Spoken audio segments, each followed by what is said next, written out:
¿Hay otra cosa ahí? ¿Acá? Sí. Meta ahí en la mano. No, no lo vi. Ay, sí. Gracias. Ay, tan bonito, este le tomamos una foto. Ah, qué lindo. Gracias. Se le iluminó la cara. Las cinco estrellas. Gracias, muchachos. Está muy lindo. Este está súper lindo. Sí, está precioso. Mira el de nosotras.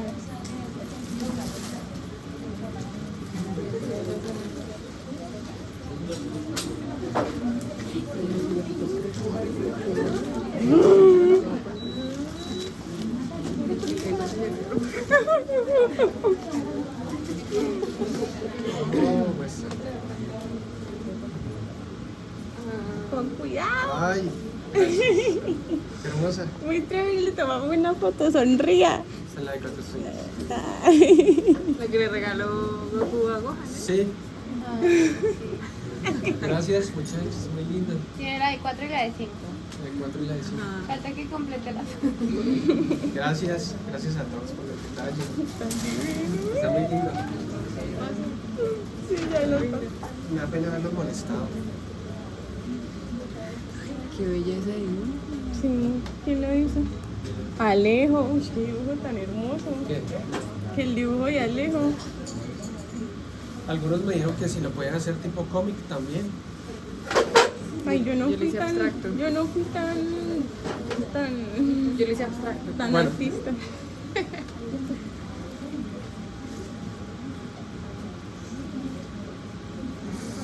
Sí, a mí me gusta más el lado oscuro de la fuerza. Bueno, muchachos, ¿leyeron el capítulo? Este tema. ¿Usted quiere? Bueno, esto. Ya ahorita que le suba notas me le aprendo mejor los nombres porque ahí en la plataforma viene la fotito y viene el nombre, entonces ya. Ay, no. Y yo en esa foto salgo tan horrible. ya Salgo Yo asustada. salgo de 13 años. en mi foto también yo salía pálido. No, todavía. Muchachos, en este tema necesito que si tienen tiempo recuerden un poquito de lo que eran las fuerzas de Starling. Eso está en el capítulo de Gayton. Me parece que el 10. ¿Cómo? Circulatorio, ¿no? Sí, pero esto me parece que en el 17 o 18. Yo les paso por si quieren echar una revisadita. Fuerzas de Starling. Porque la mayoría de casos que les voy a pasar en estos días tienen que ver con alteración de las fuerzas de Starling. Por lo tanto, los mecanismos fisiopatológicos que aluden a esa enfermedad prácticamente van a tener que hablar de fuerzas de Starling. Cuando ustedes ya dominan esto, se vuelve muy sencillo porque ya saben, sabiendo las fuerzas de Starling, ya saben cómo está el problema. Por ejemplo, les hacía énfasis el semestre pasado en vena varice, patología venosa varicosa y éstasis venosa. Entonces en ese caso es por aumento de la presión hidrostática. Revisen esas variables, yo de todas maneras se las voy a estar recordando, pero es para que tengan como bases para hablar de eso. Entonces, en este capítulo de trastornos hemodinámicos vamos a hablar prácticamente de todos los trastornos que tienen que ver con la dinámica de la circulación, o gran parte de los trastornos. Y se habla también, como estamos hablando de circulación de sangre, se habla también de patología tromboembólica, las alteraciones de la coagulación. Entonces, el funcionamiento pues, de los tejidos depende de que yo tenga una circulación efectiva. Una circulación efectiva que me aporte nutrientes y me aporte oxígeno a los tejidos, ¿cierto? ¿En qué parte del sistema vascular se da el intercambio de nutrientes y de sustancias? Los capilares. ¿Por qué no se da, por ejemplo, en una arteria de gran tamaño? Porque con gran tamaño va a dificultar el vaso, la Tiene una pared muscular muy grande y aparte una adventicia y una membrana basal y todo. que no permite que por ahí haya intercambio. Simplemente ellas funcionan como meros conductos de transporte. El verdadero intercambio sucede a nivel capilar. Antes de llegar a lo que es capilar como tal, nosotros tenemos las arteriolas, que son, digamos, arterias muy pequeñas que son altamente musculares. Si se toma una arteriola, gran parte de lo que compone esa arteriola es una capa muscular. Entonces, realmente la resistencia vascular periférica, las modificaciones de la resistencia vascular periférica suceden a nivel de las arteriolas, no tanto a nivel de las grandes arterias, porque como les decía hoy a las de fisiología, por ejemplo, si ustedes tienen la aorta o una arteria de gran calibre, pues es muy difícil que tenga una vasoconstricción completa, ¿sí? Que son arterias muy grandes. Claro, no quiere decir que ellas no tengan capacidad de vasoconstricción o vasodilatación, sí la tienen porque tienen una capa muscular, ¿sí? Pero no son capaces de modificar grandemente esas dimensiones. Vuelvo y les pregunto, ¿de qué depende la presión arterial? ¿Cómo? Señor, habla duro, Mónica, no escucho. Cerquita, pero falta. ¿Del volumen qué? Listo. Volumen sanguíneo es una. ¿La otra cuál es? ¿Resistencia qué? Vascular periférica. Resistencia vascular periférica y volumen sanguíneo, me dicen acá. La resistencia vascular periférica depende de quién.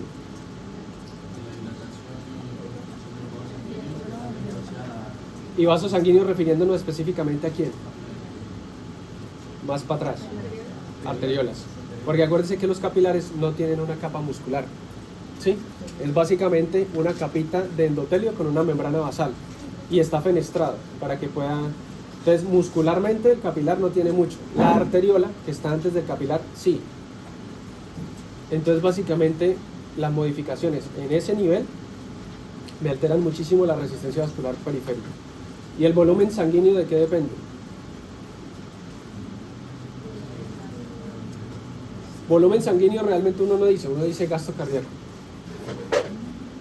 O sea, sí, exacto. La presión sanguínea obviamente pues depende del volumen de sangre que hay en ese vaso, porque la sangre, al igual que cualquier otro líquido, ejerce una presión en todas las paredes del vaso en un momento determinado, y a su vez el vaso opone una resistencia a esa presión. Si yo no tengo volumen en un momento determinado en ese sistema, pues la presión cae, porque yo no tengo dentro de ese vaso ningún líquido, ningún contenido. Entonces, el volumen que está en ese vaso en ese momento depende del corazón. O sea, gasto cardíaco. ¿Y gasto cardíaco es igual a qué entonces?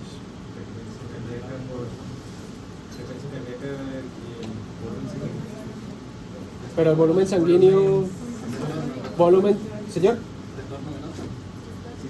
Volumen sistólico. Claro, el retorno venoso me afecta el volumen sistólico por mecanismo Frank-Starling. Listo. Sí van desglosando un poquito la fórmula, ¿cierto? Entonces, el volumen sistólico es la cantidad de sangre que yo estoy inyectando en un momento determinado. Más o menos, ¿cuánto es el volumen sistólico? ¿Señor?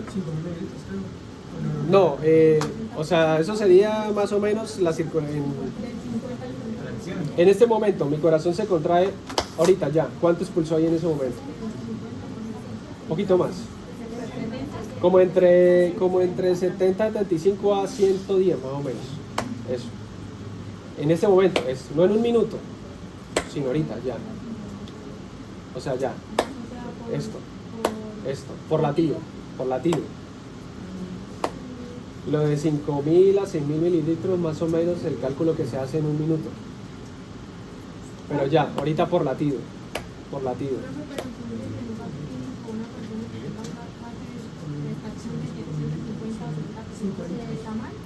toca ver la condición del paciente. En el ecocardiograma hay unos... Mira, está botando un montón de calor. En el ecocardiograma hay unas pautas para eso. Pero digamos, casi siempre el promedio lo ponen en 100 mililitros en un latido. Pero 50% más, no exactamente, 50%. A ustedes cuando estudian insuficiencia cardíaca les dice FEBI con fracción de eyección reducida por debajo del 50%, pero no le están diciendo ahí cuántos mililitros son. Mililitros. Más o menos lo ponen en algunos libros de 70 a 75 a 110 más o menos. Pero en promedio, si ustedes miran, dicen, lo colocan en 100 mililitros en un latido. Bueno, entonces, coloquemos volumen sistólico. En este momento mi corazón se contrae y eyecta ventrículo izquierdo aproximadamente 100 mililitros. En el corazón queda un residuo de sangre. No lo expulsa todo. Queda un rezago de unos 50, 60 ml, más o menos, por ahí. Y eso corresponde a lo que se llama volumen ¿qué? Pero tiene otro nombre. No. ¿Cómo? Telesistólico. Volumen telesistólico. El volumen que queda, señor. ¿Señor? Sí. Esta maricada me quedé. Volumen telesistólico. Entonces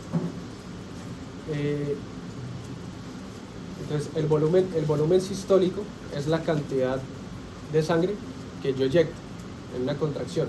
Yo puedo llevarlo, casi siempre yo lo mido por minuto, como me dijo ya el doctor. Entonces en ese caso sí lo ponen 5.000 a 6.000 ml en un minuto. Se supone que circula de sangre aproximadamente.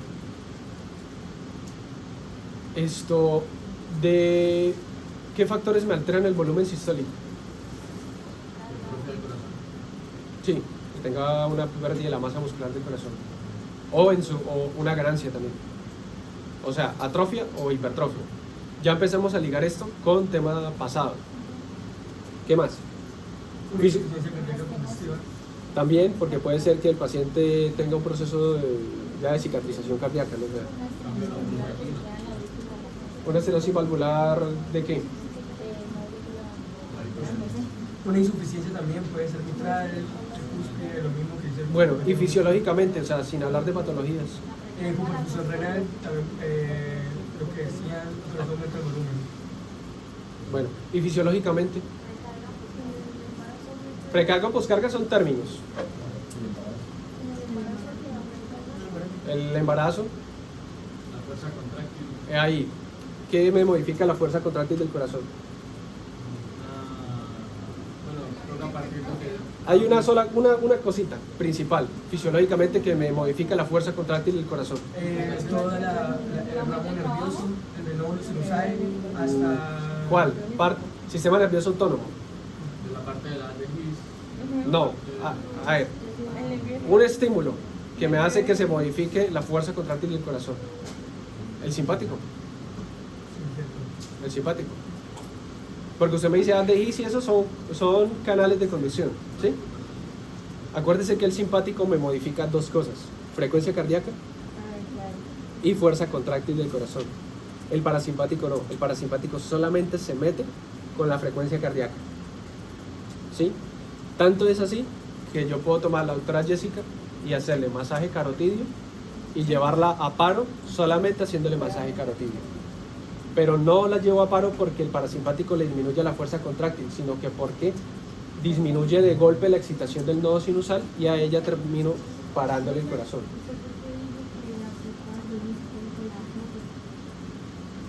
Claro, porque si tú tienes una atrofia cardíaca tienes pérdida de la masa contráctil. Claro. En hipertrofia depende, porque tú puedes tener una hipertrofia que se está apenas compensando para aumentar la fuerza contráctil y puedes tener en ese primer momento un aumento, pero puedes en un momento que esa hipertrofia sea tan patológica que me reduce el tamaño el tamaño no, me reduce el espacio de cámara como tal, entonces no se puede llenar. Entonces fíjense cómo un mismo mecanismo me puede causar dos cosas distintas dependiendo del momento en que esté ese mecanismo. ¿Sí?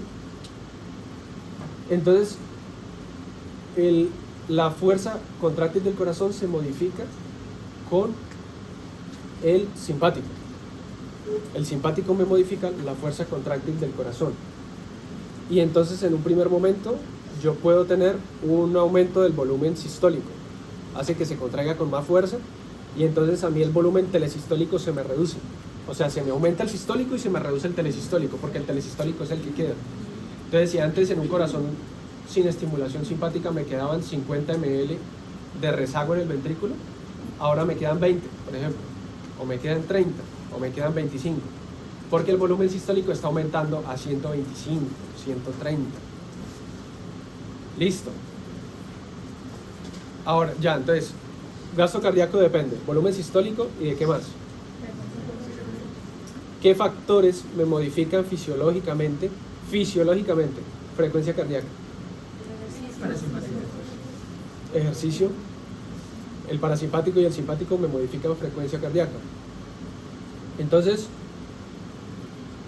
yo puedo tener un aumento de la frecuencia cardíaca con la estimulación simpática. ¿En qué momento yo pudiera tener con estimulación simpática una reducción del gasto cardíaco?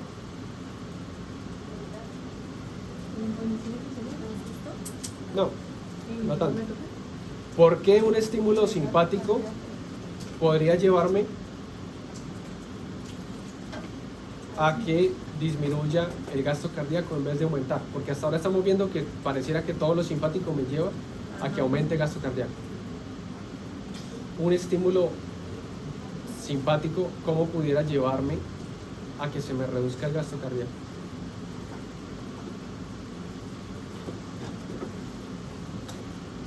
Está fácil. Entonces, solo pensar un poquito. No es nada rebuscado, es algo que ya conocen.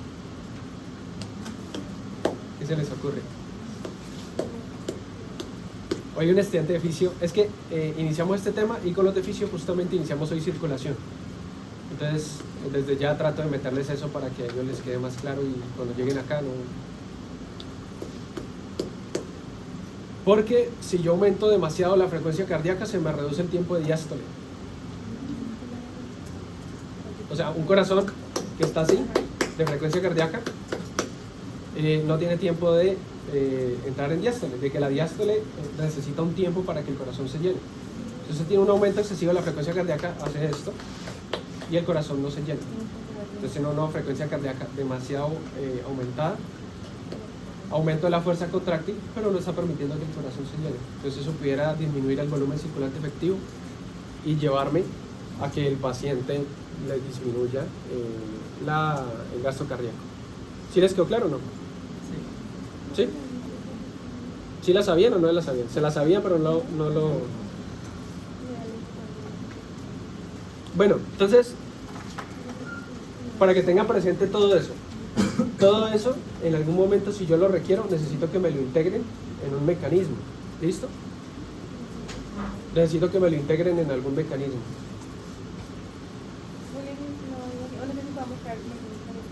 Yo les voy a enviar los casos. Yo les voy a enviar los casos de algunas cositas para que tratemos esos temas. Bueno, entonces cuando yo tengo alteración de las fuerzas de Starling, yo tengo alteración del equilibrio que me regula si el líquido se queda en el espacio intravascular o si el líquido sale al espacio ¿qué? Intersticial, que el intersticial forma parte del espacio extravascular. Estas alteraciones de las fuerzas pues las vamos a ir mirando, les voy a hablar un poquito de ellas hoy, revísenlas también en Gayton, creo que el capítulo 17 o 18, no, como que 16. ¿Cómo? ¿Qué revisamos? Lo de la parte de equilibrio de fuerzas de Starling, o si la quieren revisar aparte en algún PDF pues también, no, es lo mismo. Yo puedo tener entonces patología vascular por alteración de las fuerzas de Starling, puedo tener alteración de la hemodinamia por trastornos de la hemostasia, sea que no coagulo muy bien, o sea, soy tendiente a hacer hemorragias por diferentes patologías que también quiero que las miremos. Puedo hacer, por ejemplo, un shock, y los shocks son de diferentes tipos: séptico, cardiogénico, neurogénico. Lo que sí les puedo decir es que en el shock lo que hay es una hipoperfusión a nivel generalizado.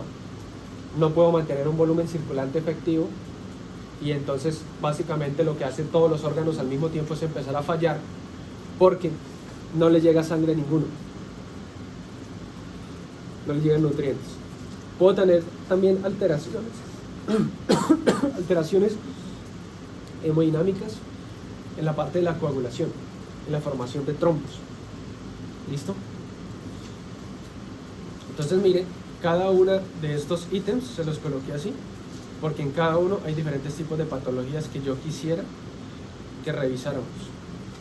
Estoy hablando con el doctor Palma porque es que la verdad a mí me parece esto más importante, junto con riñón y la parte de corazón, porque es que, ¿esto qué? Fue Nati, Creo que fui yo. Me están asustando, se va a caer. Porque por ejemplo cáncer no es que no sea importante, sino que es que, pues que a mí de qué me sirve que se sepan de pronto el capítulo de cáncer si no sabe manejar esto, ¿sí me entiende? O sea, ir más lento con algunos capítulos y más cosas. Pues pienso hablar con él si de pronto me permite hacer una modificación del temario, que veamos cáncer, pero verlo en ciertos puntos que yo quiero como recalcarles. O sea, lo importante es esto, y proseguir con este tipo de temas que la verdad sí lo necesitan. Estos temas sí lo necesitan. Cáncer también, pero a ver, cáncer lo maneja el oncólogo, lo maneja el hematólogo, el médico internista, ¿sí? Pero si ustedes no saben, por ejemplo, esto que les estoy diciendo, la presión arterial, frecuencia cardíaca, eso es lo que ven todos los días. Entonces voy a hablar con él para ver si puedo hacer algunas modificaciones para dejarles por lo menos esto. De cáncer veríamos algunas cositas específicas, sobre todo para complementar el laboratorio. ¿Listo? Bueno, entonces la parte de edemas y derrames, generalmente cuando nosotros vemos edemas o vemos derrames, casi siempre son por trastornos que están involucrando corazón, o están involucrando hígado, o están involucrando riñón. Si involucran corazón, casi siempre es porque no genera un volumen circulante efectivo, porque generalmente hay una insuficiencia cardíaca. ¿Sí? Si involucra hígado, casi siempre es por hipoalbuminemia o por cirrosis hepática, que hay fibrosis a nivel de la vena porta y eso incrementa la presión hidrostática.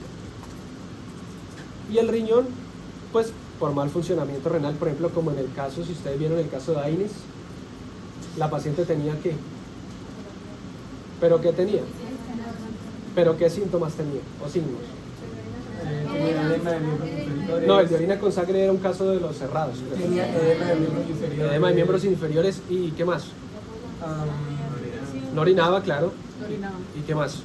Alteración del estado de conciencia. Ah, sí.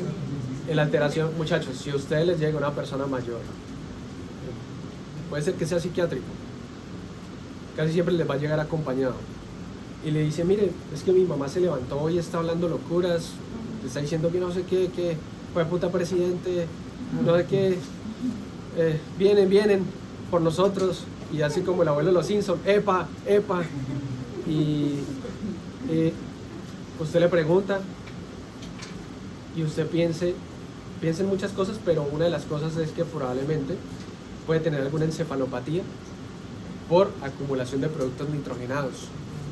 Pero entonces, ¿qué? Y si usted se pone a interrogar: no, sí, pues yo no he visto casi que vaya y orine. No, ella sí está tomando, desde hace tiempo toma hidroclorotiazida, pero ella dejó de tomarla, y que no sé qué. Usted, probablemente la paciente no está orinando, y el problema es que esos desechos nitrogenados se acumulan y a nivel del sistema nervioso causan alteración de la sinapsis y de todo el funcionamiento neuronal y llegan hablando disparates. ¿Listo? Entonces, riñón, entonces ella en ese caso, ella tiene edema de miembros inferiores. Pues como no está orinando, el volumen en su sangre se va acumulando y eso aumenta la presión hidrostática y pues me favorece que por presión y pues en los miembros inferiores por gravedad se le acumule el edema. Solamente enseña en el hígado también que la partida. Claro, el hígado también, sí. Es que igual se conectan porque la urea pues se elimina en la orina. Entonces si hay insuficiencia hepática pues no hago... Acuérdese que el hígado es un gran metabolizador. El metaboliza. Si yo no tengo un funcionamiento hepático correcto, yo también hago una encefalopatía hepática, claro. Todo está conectado. Y muchas veces están las dos, no una sola. Estas patologías que les estoy nombrando ahí, que comprometen corazón, hígado, riñón, todas ellas alteran las fuerzas de equilibrio hemodinámico, o sea, fuerza de Starling. Yo hablo de edemas y estoy en los tejidos, por ejemplo, edema de miembro inferior, o edema de párpado, edema, angioedema, por ejemplo, cuando tengo edema de la cara, pero eso es ya por trastorno alérgico. Y si yo hablo de cavidades, yo hablo de derrame. Ejemplo, derrame pleural. Es la acumulación de líquido entre las dos capas de pleura, la pleura parietal y la pleura visceral. Que si usted abre un paciente y le abre el tórax, usted no ve ese espacio como tal, o sea, usted ve que ese espacio no existe. La pleura parietal está cubriendo el tórax casi que por dentro y la pleura visceral está cubriendo el pulmón y usted ve que esto es el pulmón y este es el tórax y ellos están así. Usted no ve el espacio, pero el espacio existe. Y ahí se acumula líquido y empieza a hacer esto. Hasta que de pronto un edema, un derrame puede ser tan importante que me comprima a mí el lóbulo. El otro, el que más me gusta a mí, la ascitis en cavidad peritoneal. Lo único es que la ascitis, la cavidad peritoneal admite bastantes cantidades de líquido. Y aparte de eso, los tejidos blandos del abdomen le dan bastante espacio para que se acumule gran cantidad de líquido. El tórax no, pues el tórax puede tener mucha cantidad de líquido, pero el paciente estar muy inestable. Lo otro, ¿cuál otro? Me falta uno. ¿El del encéfalo? Pericardio. Sí, pues teóricamente una hidrocefalia, una acumulación de líquido, aplicaría según este principio. Y el pericardio. Entonces, cuando hablamos de derrames están cavidades, ¿listo? Esa acumulación de líquido pues puede ser de diferente naturaleza. Ya saben que si es inflamatoria, exudado, aunque no toda la inflamación, ustedes se dieron cuenta, se comporta igual. Ejemplo, la ampolla. ¿Se dieron cuenta? La ampolla no se comporta como un exudado, sino más como un trasudado. Y es inflamación aguda. Entonces, y si es más por alteración de las fuerzas de Starling, tiende a ser más un trasudado, no tiene un contenido proteico tan grande. ¿Listo? Bueno, entonces sí, un trasudado es un edema que no es inflamatorio. Yo tengo las fuerzas de Starling que me equilibran los líquidos entre el espacio extravascular y el espacio intravascular. Y aparte tengo los vasos linfáticos. ¿En qué parte están los vasos linfáticos? El espacio Extravascular, más específicamente en la parte intersticial. Entonces, el vaso linfático realmente cumple una función de que casi siempre por las fuerzas de Starling yo tengo a que una pequeña cantidad de líquido se me tienda a acumular en el espacio extravascular. Esa pequeña cantidad de líquido no siempre regresa. Si eso se perpetúa en el tiempo, se acumula y yo tendría acumulación de líquido en el tejido celular subcutáneo o en el espacio intersticial. Si los vasos linfáticos, la función de ellos es coger ese excedente de líquido que queda y lo devuelven a la circulación sistémica. Ellos terminan confluyendo con la parte de la circulación venosa y toman en ese momento se llama linfa y la regresan a la circulación. Entonces yo puedo tener edema por alteración de corazón, de hígado, de riñón y aparte también por mal funcionamiento de vasos linfáticos. Ejemplo, no es tan común, pero me gusta a mí bastante y lo ve el que le caiga aquí de sorteo a ser rural en el Amazonas, por filariasis. ¿El de elefante? Primero ocasiona la patología de un linfedema, acumulación de líquido por mal funcionamiento de vasos linfáticos, pero la filariasis me termina llevando a elefantiasis. ¿Cuál es la diferencia entre una, o sea, por qué uno me ocasiona elefantiasis y en otro solamente un linfedema? O sea, en el linfedema yo empiezo a tener acumulación por mal funcionamiento del vaso linfático, ¿sí? Pero hasta ahí. En la elefantiasis hay una verdadera destrucción de los vasos linfáticos, se destruyen completamente y el paciente crónicamente tiene un gigantismo de la extremidad porque crónicamente tiene acumulación de líquido ahí. Entonces la filariasis es un parásito que se da en zonas tropicales. En Colombia hay casos en el Amazonas, en el Guainía, tengo un compañero que está allá, la ha visto. Una compañera unipamplona también que estuvo en San Andrés incluso, vio también filarias. Entonces el parásito lo que hace es que destruye el vaso linfático, ¿sí? Destruye toda la parte linfática y el paciente pues no se recupera de eso y crónicamente, señor.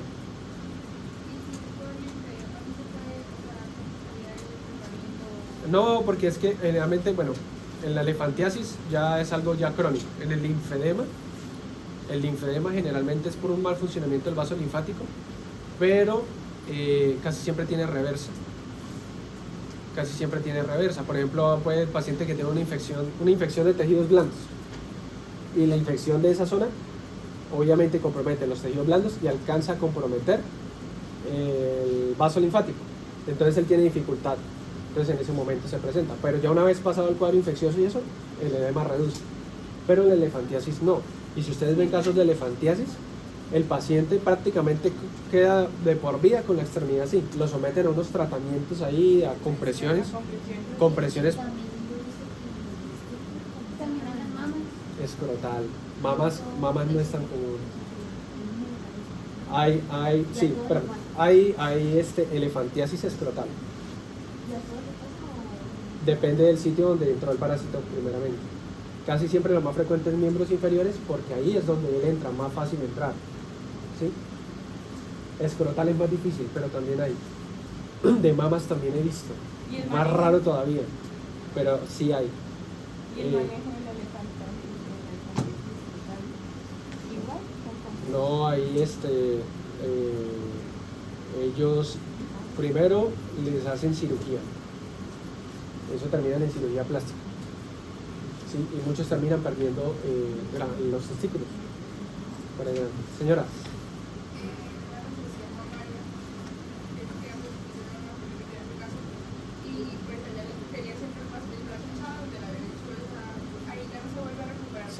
Se le llevaron los vasos linfáticos.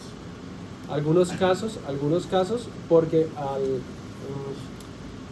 cuando hay lesión de los vasos linfáticos se activan factores de crecimiento que hacen que, digamos, haya cierta formación de neovasos y en algunos casos no terminan así, pero otros sí terminan en eso. No sé ahorita cómo lo estarán tratando, pero uno, por compresión del mismo tumor e invasión por metástasis, porque las metástasis pueden desarrollarse dentro de los mismos vasos linfáticos. De hecho, al cáncer le gusta mucho transmitirse por vía linfática. Entonces, al obstruirse, pues no deja que ese conducto extraiga la sangre, el líquido que se está acumulando y puede haber un linfedema. Es que yo no sé muy bien cómo funciona, o sea, no sé de dónde viene la citis. La citis es líquido solamente, líquido. Ese líquido tú lo drenas y es prácticamente muy bajito en proteínas.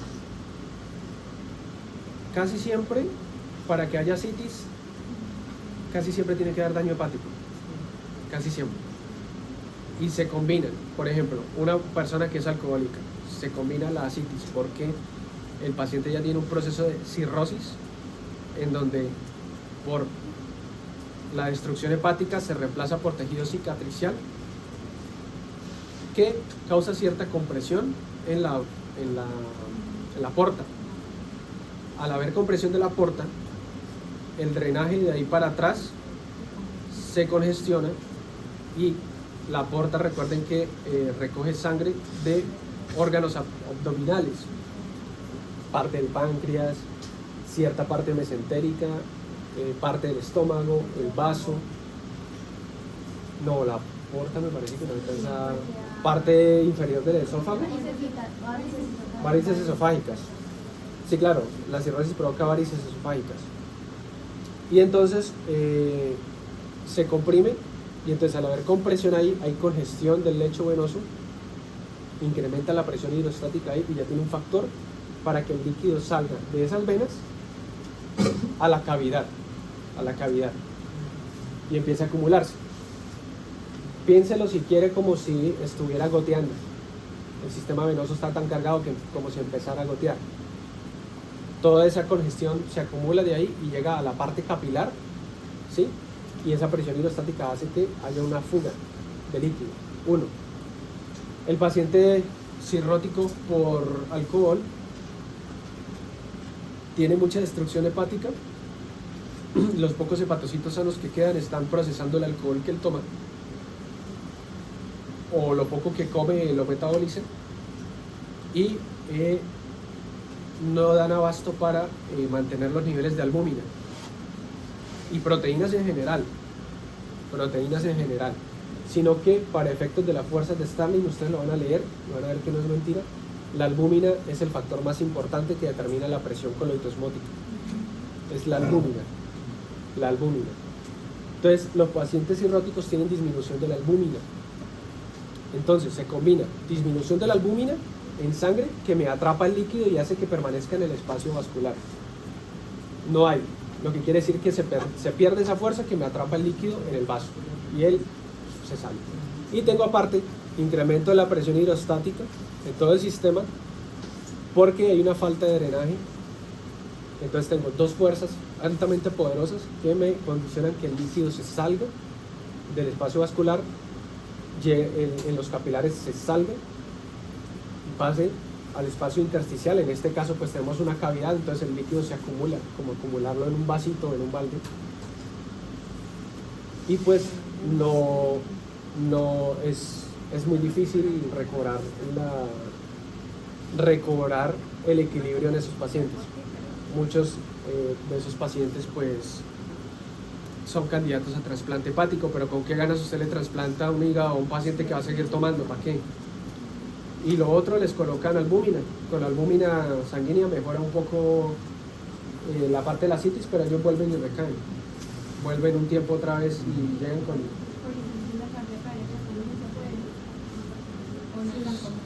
Si pudiera. Sí. ¿La albúmina por qué es importante? La albúmina es el principal factor de que me condiciona la presión coloidosmática. La albúmina. Hay más proteínas, obviamente sí las hay, pero si ustedes lo toman es la albúmina. Obviamente un paciente cirrótico tendrá también disminución de factores de coagulación, sí, porque son proteínas. Tendrá disminución de proteína C reactiva, probablemente, porque son proteínas también. ¿Tendrá disminución del complemento? Probablemente sí. Entonces fíjense cómo una sola enfermedad se puede meter con diferentes mecanismos.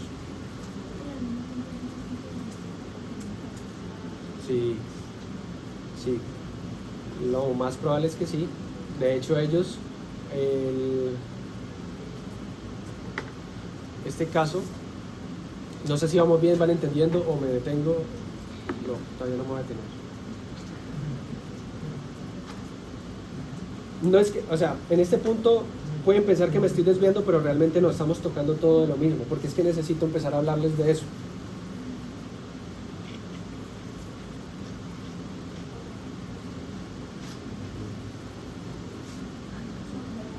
Creo que era este. De la espina de El de ascitis, pero no me acuerdo si lo tengo aquí. Ah, yo creo que lo tengo aquí en el grupo, ¿no? Pero lo mandamos. Parece, mírenlo. Fíjense este caso, muchachos. Este caso yo lo preparé para los de fisiología para irlos preparando para este momento.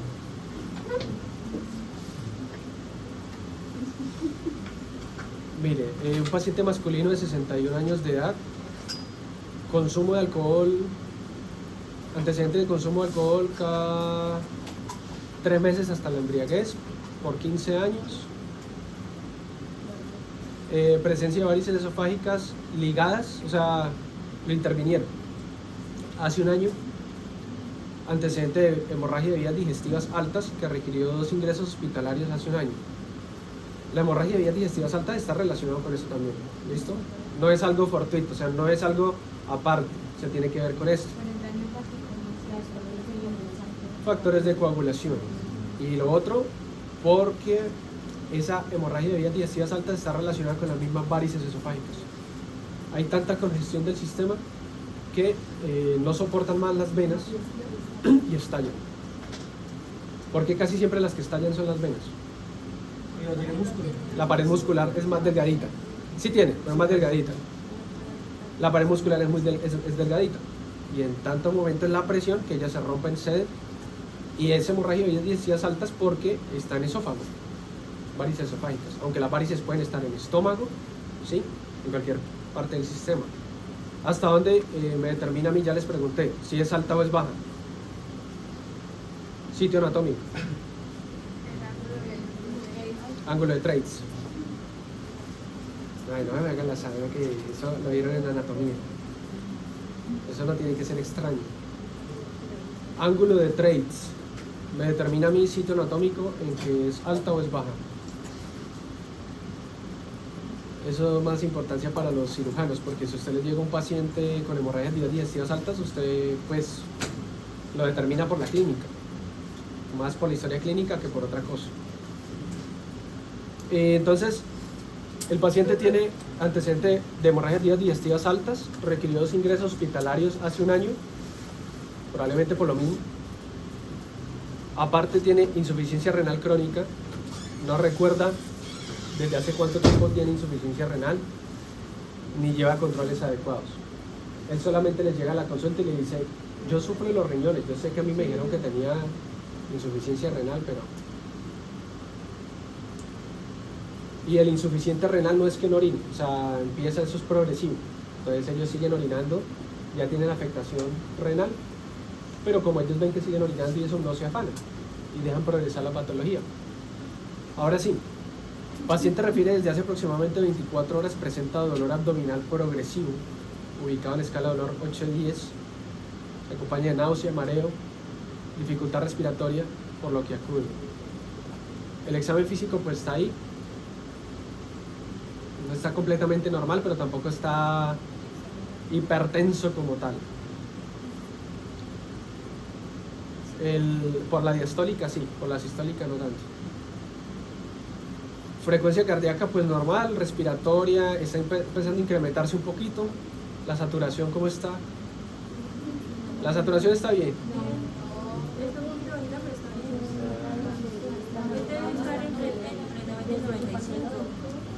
Sí, eso lo había hecho. No está tan bien, pero está... No. 90 al nivel del mar, o en una ciudad como nosotros, 90 no es normal. Cuando usted ve que 98, 99%, 97% está casi todo el mundo.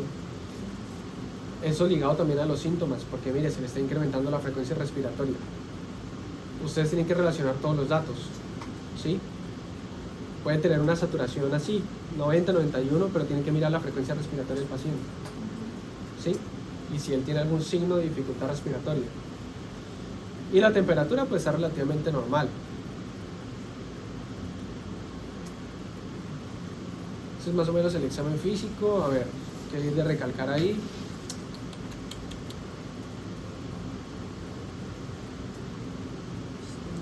Bueno, mire, párpados.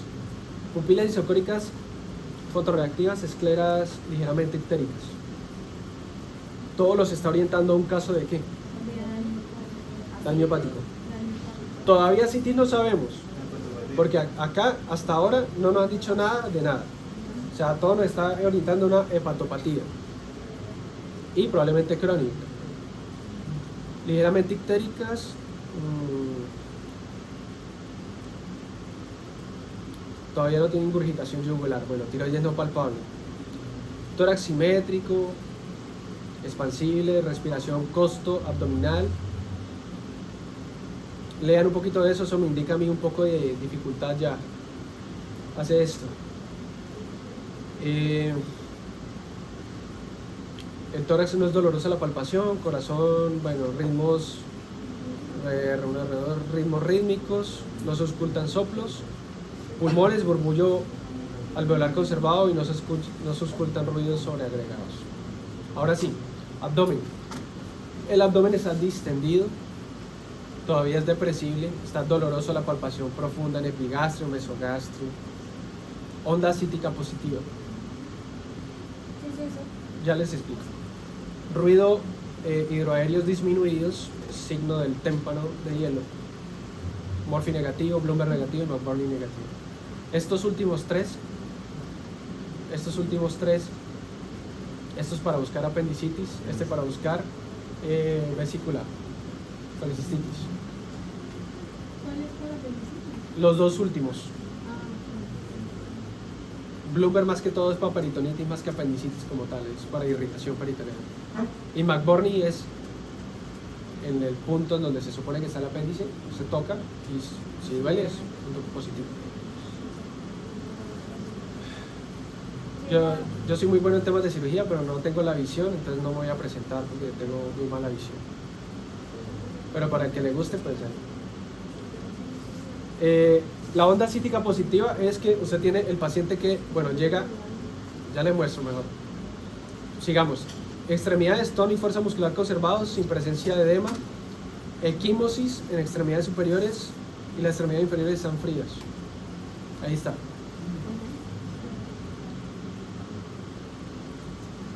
La onda cítica es, yo lo acuesto a él, ¿sí? Supino, mirando hacia arriba.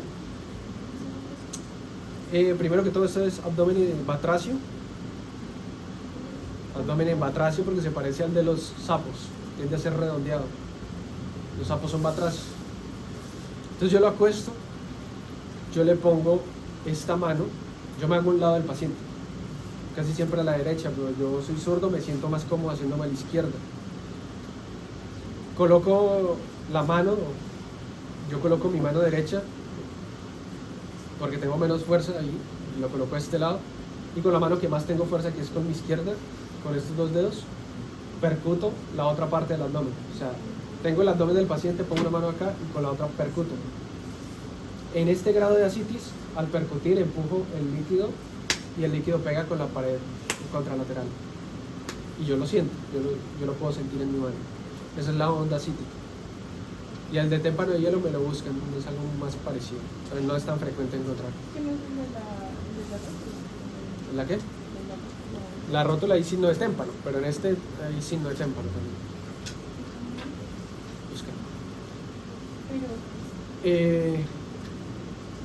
¿Qué les llama la atención de este paciente? Miren las extremidades. Lástima que no podemos ver las inferiores, pero tiene pérdida de la masa muscular.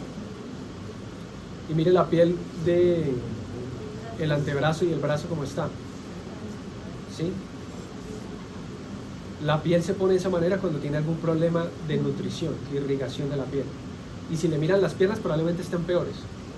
Probablemente no tiene crecimiento de vello, ya no tiene crecimiento de vello a nivel de las piernas, porque el vello se mantiene gracias a la irrigación de los folículos pilosos. Y generalmente ya tienen compromiso de la irrigación, entonces el vello no crece. La piel es atrófica, de manera que si ellos se golpean o cualquier cosita, de una vez la piel se abre. Extremadamente débil. Este paciente, pues realmente por la hipoalbuminemia que maneja, porque el hígado no trabaja de manera adecuada, no se metaboliza como es, y porque aparte tiene un trastorno circulatorio importante, no tiene un muy buen manejo de nutrientes, y el paciente pues también tiene una desnutrición, ¿sí? Mire el tamaño, este es un hombre, no crean que es una mujer. Mire el tamaño de las mamas, en un compromiso de ginecomastia, que también está acompañado de los problemas hepáticos. La ginecomastia acompaña problemas hepáticos. ¿Cuál es la patología hormonal? Después les cuento. Pero ya no es tanto por lo que estamos viendo ahorita, sino más por la parte hormonal.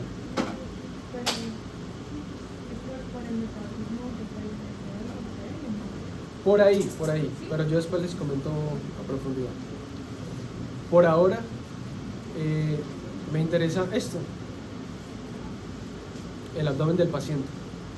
Este tejido permite acumular grandes cantidades de líquido, entonces él llega así, pero puede llegar a tener ascitis y no tener el abdomen tan distendido.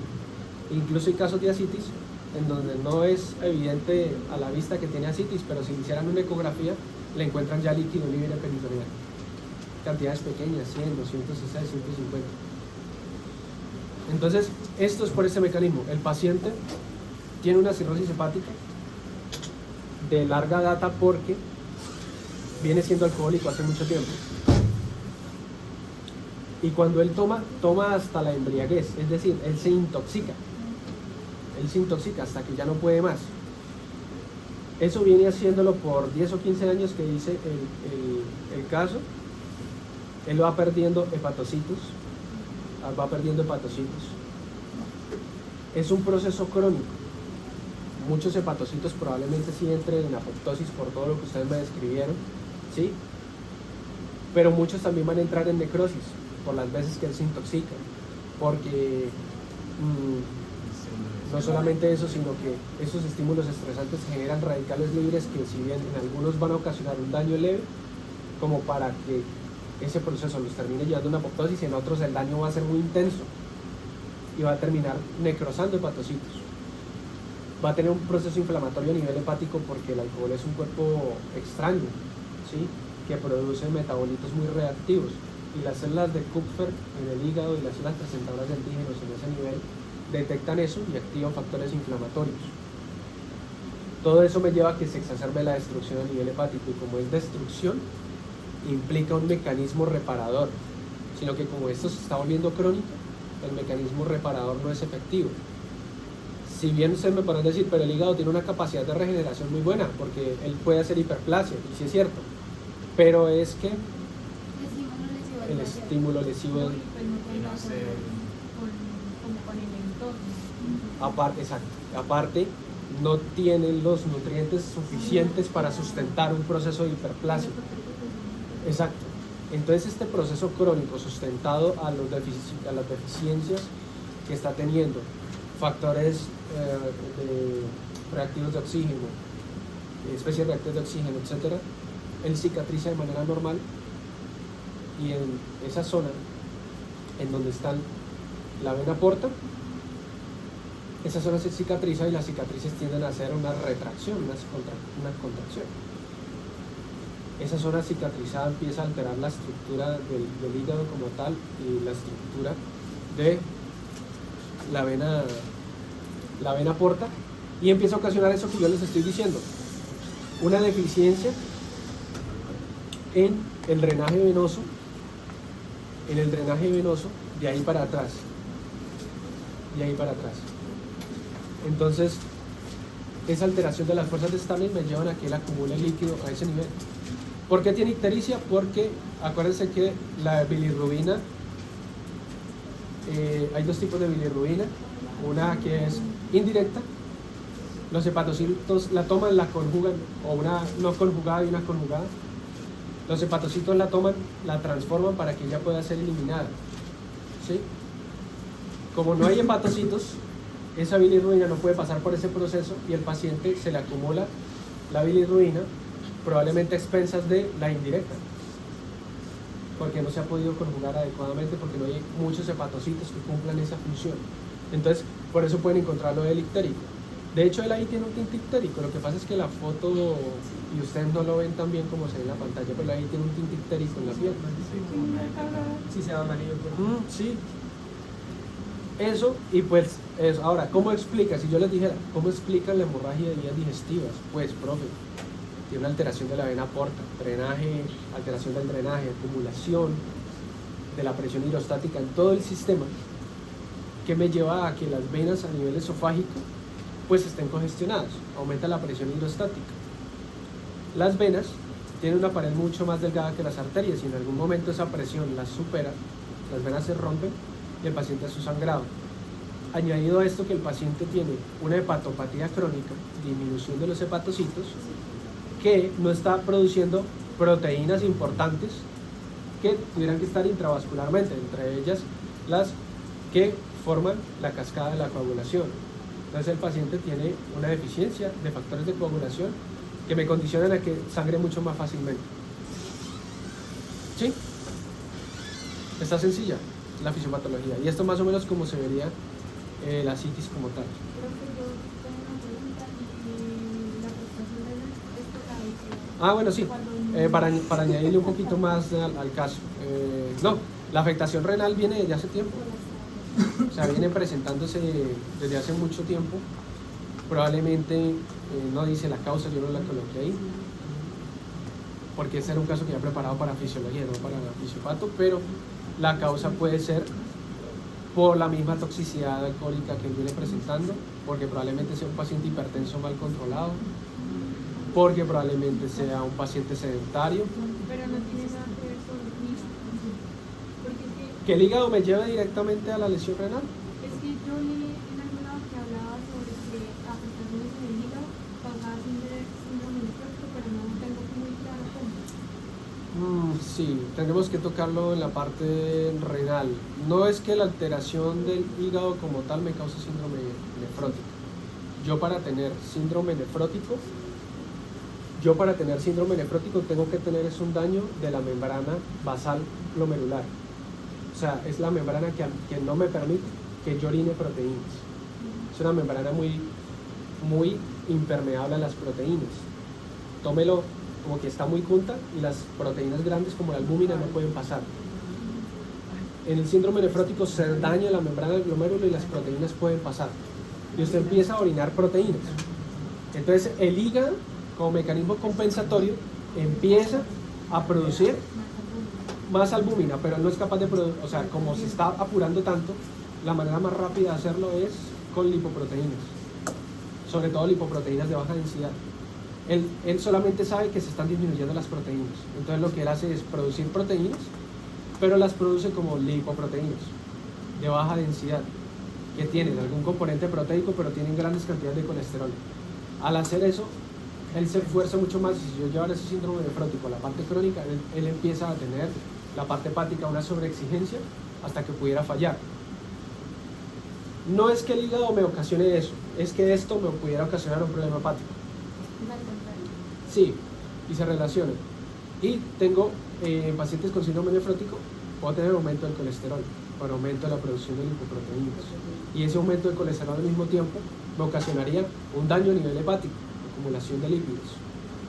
Entonces se retroalimenta. Pero no es como que yo tengo una afectación a nivel como tal hepático que me produzca síndrome nefrótico, sino que son cosas que están relacionadas.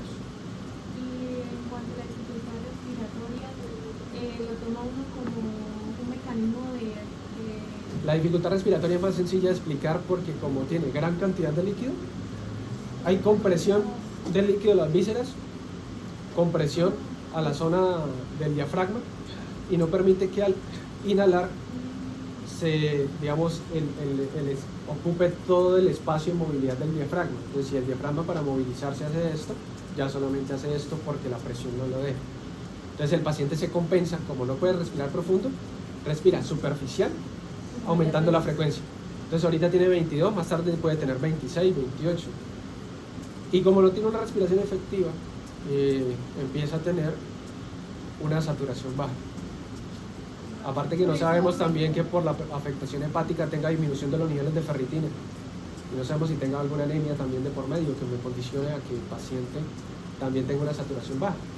Porque la saturación lo que mide son, cuando usted lo pone, tiene un infrarrojo que mira los glóbulos rojos en la parte de la hemoglobina y rebota. Y así yo sé el nivel de saturación. Entonces si el paciente tuviera una anemia, pudiera afectarme también. Que no es raro que la tenga, creo que sí la debe tener. Profe, Señor. una pregunta. Bueno, ahí nos plantea de que no tiene, bueno, un poco de alveolar conservado, no se escucha ruido sobreañadido, o sea, no tiene edema pulmonar. No, señor. Puede pasar a la siguiente diapositiva. Es la foto, creo que la no. Nos dice que extremidades tampoco hay edema en extremidades. No. Entonces, ahí lo que nos localiza la asitis o el edema simplemente en el abdomen es el hecho de la congestión portal. Sí, Nada tiene que ver proteínas a nivel circulatorio general. Pero puede tenerlas, sí, Se señor. les provoca, pero entonces aquí planteamos la idea de que puede haber asitis sin edemas generalizados. Claro, sí, señor. Sí. Sí, probablemente el paciente llegue también con edema de miembros inferiores, probablemente. Sino que si es un paciente, por ejemplo, que está así, ellos mantienen casi todo el día acostados. Así, no completamente en decúbito, sino semi. ¿Por qué? Porque como el abdomen les pesa tanto, para ellos es un tedio realizar sus actividades y caminar. Entonces ellos mantienen semi acostados. Entonces en esa posición es muy difícil encontrar un edema de miembros inferiores. Porque de hecho una paciente con edema de miembros inferiores, usted la pone a que se acueste o a que suba las piernas y el edema mejora. Entonces probablemente por eso acá. Pero claro, sí señor, usted puede encontrar un edema de miembros inferiores en un paciente asítico, claro, y usted lo explica y le dicen ¿por qué? Por la hipoalbuminemia. Por la hipoalbuminemia. Aparte no sé en qué trabaja el paciente, si de pronto el paciente trabaja vendiendo empanadas o haciendo alguna cosa y está todo el día de pie, se le acumula. Las equimosis en extremidades superiores están explicadas ¿por qué? Mírenlas acá se ve un poquito, por acá también se ve moradito. Los bajos factores de coagulación se da la sobreactuación del eritrocito y de la equimosis. Factores de coagulación. La disminución de los factores de coagulación, la disminución de las proteínas, la disminución de la activación plaquetaria, todo eso me lleva a que el paciente sangre muy fácilmente. En extremidades superiores eso explica la equimosis. ¿Por qué están en extremidades superiores y no en inferiores? Vaya uno a saber. Pronto, el paciente cosas tan sencillas como que le pica un zancudo y él hace esto, ¡tac! Ahí tiene la equimosis. ¿Listo? que es común que estos pacientes puedan morir por hemorragias o hemorragias. Yo he visto más común hemorragias, más común. Sin embargo, ellos pueden tener algunos factores que predispongan formación de trombos por la misma lesión endotelial que tienen, por la presión hidrostática crónica elevada y la alteración de las fuerzas de Stark. Pero lo que yo he visto más común es que ellos tiendan a la parte hemorrágica, más común.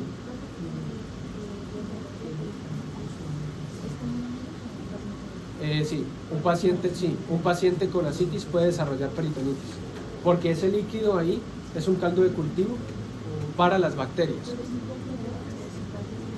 Tiene que tener una peritonitis, una ascitis crónica y casi siempre que tenga bastante líquido. Yo no la he visto, pero sí está descrita y sí se ve, sino que yo personalmente no la he visto tan frecuente.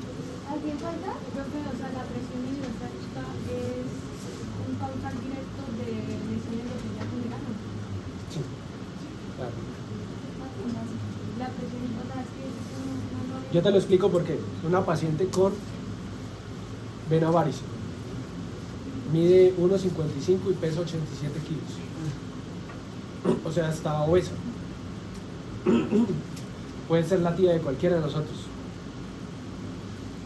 Cualquiera tiene un familiar así. Tiene grandes venas varices. Y a ella hace sus actividades en la casa y todo, y ella se queja que se le hinchan las piernas. Hasta que un día amanece y le dice a uno de ustedes que está estudiando medicina: papi, mire cómo me amaneció la pierna. Y le muestran, la pierna está hinchada, está roja, tiene circulación colateral y está dolorosa al tacto, increíblemente dolorosa al tacto, en comparación con la extremidad contralateral que también tiene varices, pero no está así. Y se le dice, ¿cuándo apareció eso? No, esta mañana me levanté así, hice una trombosis venosa profunda. La trombosis venosa profunda en ella está explicado porque, y ese es el siguiente caso para la siguiente clase, hoy vimos ascitis. La presión hidrostática crónica, a ver, la paciente es obesa, empezamos por ahí. No sabe cuánto tiempo sea obesa, no sé cuánto tiempo lleva siendo obesa, pero le aseguro que un mes no lleva rato. La paciente es obesa, la obesidad me condiciona aumento de la presión intraabdominal, ¿cierto? O sea, hay mayor cantidad de grasa a nivel abdominal, eso me comprime a mí las vísceras, ¿sí? Y eso me comprime a mí, me causa compresión en la vena cava inferior, en el drenaje intraabdominal me causa compresión. Aparte que me aumenta el peso sobre el peso que soportan mis piernas. Ese peso crónico y esa resistencia crónica al drenaje de sangre, acuérdense que el abdomen, pues en el abdomen se drena lo que viene de los miembros inferiores. O sea, las dos femorales, si ustedes se acuerdan, las dos femorales confluyen ¿en qué vena? Bueno, las femorales terminan siendo ilíacas, ilíaca interna y ilíaca externa se unen y confluyen en una vena igual. Todo termina en vena cava inferior. Todo termina en vena cava inferior. Acuérdense, la figura viene así y salen los dos. Entonces, digamos que la compresión empieza a nivel de la vena cava inferior por toda esa grasa abdominal que tiene. El drenaje que viene de las piernas empieza a obstruirse. Quiere decir que con el pasar del tiempo cada vez se va acumulando más sangre en este sistema venoso porque cada vez es más difícil de drenar. Y el sistema venoso tiene gran capacidad de distensión. Las venas se distienden mucho, por lo que en un primer momento ya no se va a dar cuenta. Las venas solamente para compensar esa sangre extra que se está quedando porque no drena, dan más espacio y dan más espacio y dan más espacio. Eso empieza a suceder en toda la parte venosa. ¿Dónde es peor? A nivel de los pies y los tobillos, porque es en donde más se acumula la sangre por gravedad. Es decir, la presión hidrostática en ese nivel es mayor, porque toda la columna de sangre está pesando en esa parte. Esa presión hidrostática crónica que maneja ese sistema venoso hace que las venas empiecen a distenderse cada vez más, de manera que las válvulas de las venas en algún momento quedan muy distendidas. ¿Sí? Tanto que si yo corrigiera el problema de la obstrucción, ella ya queda con ese problema, porque las venas se distendieron tanto como estirar una media, que cuando usted la regresa, ella ya no regresa a su posición original. Y las válvulas quedan separadas, ya no tienen esta función valvular en donde pasaba la sangre y ella cerraba y no permitía que regresara. Se pierde la función valvular. Y la paciente crónicamente ahora tiene acumulación de sangre en su sistema venoso, aumento de la presión hidrostática en el sistema venoso y crónicamente tiene edema de miembros inferiores. Lo que pasa es que a veces no es un edema que causa una elefantiasis. Usted lo ve como que le dice, mire, tengo el pinchado, usted lo ve, tiene el pinchado, y el tobillo. Esa acumulación crónica de sangre en las venas, esa presión hidrostática crónica, es un factor de daño endotelial en sí mismo. El estar las células endoteliales del sistema venoso de esas piernas con una constante presión de sangre hace que ellas empiecen a no expresar los factores que expresan cuando están sanas, ¿sí? Prostaglandinas en esa zona, factores antiagregantes plaquetarios, empieza a haber una disfunción de ellas, incluso algunas de ellas pueden morir, desprenderse y exponer factor de von Willebrand que está debajo, ya lo leyeron en el capítulo. El factor de von Willebrand se expresa en células que normalmente no están en contacto con sangre.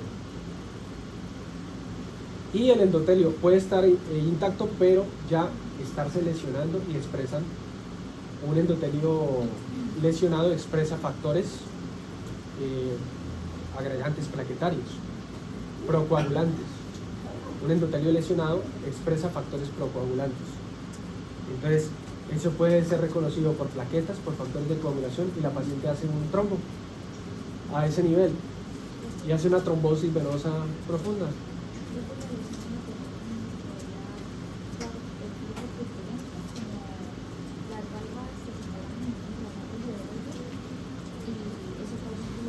No, la éstasis venosa. El flujo turbulento estaría en esa zona, no tanto porque un flujo turbulento es un flujo que tiene alta presión, ¿sí?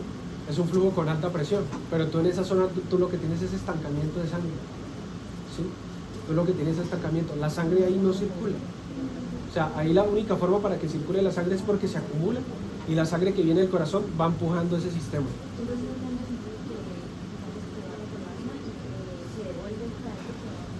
No, o sea, se va quedando, ya en ese momento en donde la patología valvular está tan avanzada, se va quedando. Claro, obviamente puede pasar lo que tú dices. El gastrocnemio es una bomba, actúa como una bomba venosa. Si tú contraes el gastrocnemio, contraes venas y la sangre sube y la válvula no deja que se regrese. En una paciente con insuficiencia venosa, la sangre sí se regresa, pero no es que haga un flujo turbulento. O sea, simplemente la sangre pues regresa. Para tú tener un flujo turbulento tú necesitas una obstrucción grande combinado con una potencia de flujo, una fuerza bastante grande que empuje la sangre a una velocidad alta. En esto es por la éstasis. Y acuérdense que la sangre que está acumulada mucho tiempo tiende a coagularse. Esa es la razón de por qué se forma un trombo en una fibrilación auricular. La fibrilación auricular está haciendo esto, no se contrae ni se relaja completamente y entonces la sangre que está en la aurícula simplemente queda estancada. Y la sangre estancada predispone a que se forme un trombo. Esto sucedió en la paciente con la vena varice. Tiene estancamiento de sangre, eso por sí mismo hace que se predisponga a que se forme un trombo. Y tiene factores de lesión endotelial que predisponen a que se forme trombo. Y la paciente hace una trombosis venosa profunda. Su familiar les envía eso, ustedes le hacen el diagnóstico, ya entienden el por qué lo tiene. Lo único que necesitan es cuadrar el tratamiento, pero eso es el otro semestre. Porque la trombosis venosa profunda casi nunca ocurre en las dos extremidades al mismo tiempo. Casi siempre es unilateral. Es muy extraño que las dos coincidan en ese mismo momento a hacer el trombo. No. Pero no quiere decir que la otra no está afectada. No, claro, la otra puede hacerlo mañana o pasado mañana. Sino que se los digo así, porque si ustedes van y lo leen, se van a dar cuenta de que casi siempre es unilateral.